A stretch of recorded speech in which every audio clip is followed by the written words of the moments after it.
Hello, Elgin. Welcome to this edition of Lalley in the Valley. I'm joined here today with crime analyst Ryan Drake. How are you doing, Ryan? I'm doing great. How are you? Good. So this is our last show for 2024. Yep. So we will be back in 2025.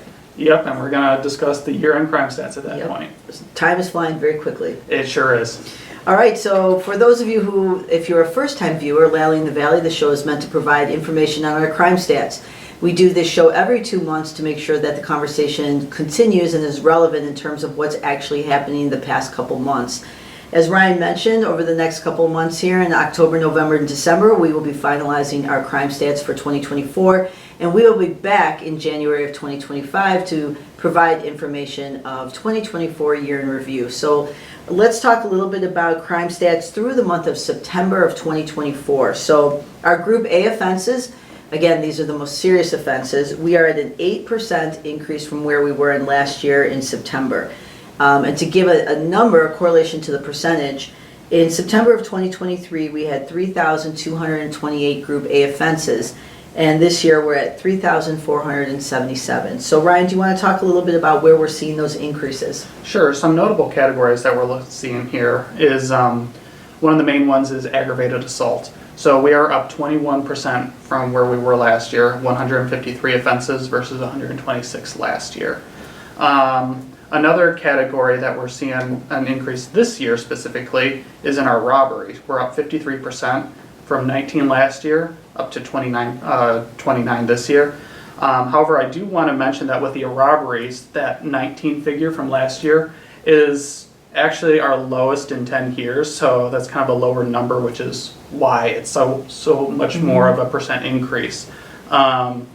Generally, since the COVID pandemic, we're fluctuating between 21 and 29 this year for robbery, so within that range within the last 5 or so years, but lower than what it was prior to the pandemic. And can you talk a little bit about the aggravated assaults? That category does include our shots fired information, which we'll talk about here in a second, but what other categories or what other offenses are in that aggravated assault where, as you mentioned, September of 2023, we had 126 offenses and we're at 153 this year. So what else is included in there? Sure, absolutely. So like you mentioned, shots fired can be in the aggravated assault category. So aggravated assault under the NIBRS definition generally refers to any sort of assault in which a person is severely injured or during which a weapon has been presented. So that generally is what composes aggravated assaults. And just as a reminder too, for the community, our crime stats are posted on our transparency site, so you can take a look at the numbers yourself too. And then I wanted to talk a little bit about our shots fired. So year to date, we are at 57 incidents. Last year at this time, we were at 44. But we want to give a little bit of context to those shots fired incidents. So of those 57 shots fired incidents, 16 we have determined not to have any type of gang relationship or not gang related. 7, there is some type of gang component to the incident. 12 of them, which is about 23%, where it could possibly be gang related, so there's more investigation that's being done, and about 40% of our shots fired, the motive is unknown. So in those instances, officers are just showing up to a call of shots fired where they're recovering evidence, and if we've exhausted all investigative means and methods and we're unsure as to what the motive is. And again, of these incidents, 57 incidents, arrests have been made, and again, I encourage everyone to go on our transparency site. Look at our shots fired data. You can see historical data. You can see where arrests have been made.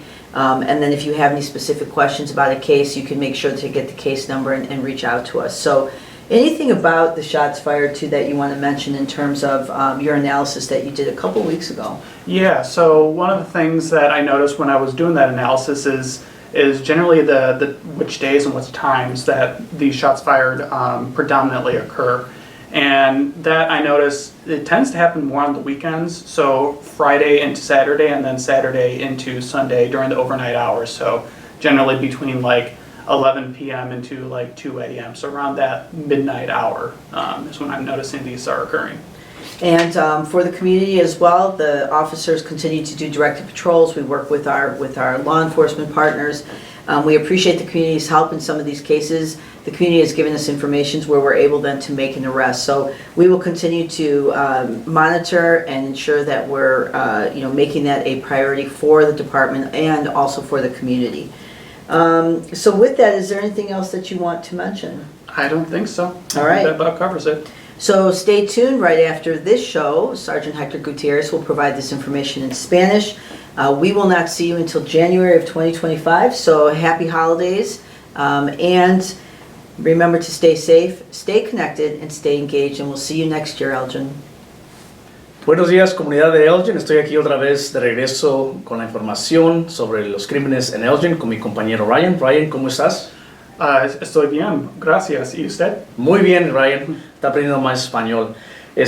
Como resumen de lo que dijo la jefa de la policía de Elgin sobre los crímenes, vamos a resumir los crímenes tipo A, que son los crímenes más ofensivos. Como información tenemos a un 8% que aumentaron más al año pasado en comparación al año pasado. El año pasado tuvimos a 3,228 incidentes. Este año estamos a 3,477 incidentes. Entonces por eso es el 8% más que el año pasado en comparación. Una de las cosas que nos llevaron a ese número fue los incidentes de asalto agravado. Aumentó de 126 el año pasado a 153 este año y nos da un total de 21% más que el año pasado a comparación. También otro de las cosas es de los robos. Los robos me aumentaron de 19 incidentes que tuvimos a 29 es lo que va este año. También obviamente eso fue lo que aumentó nuestro porcentaje como total en lo que va del año. La jefa de policía también habló sobre los disparos por armas al aire y vamos a dar un poquito de información sobre eso. Llevamos 57 a lo que va del año, 57 disparos por arma de fuego.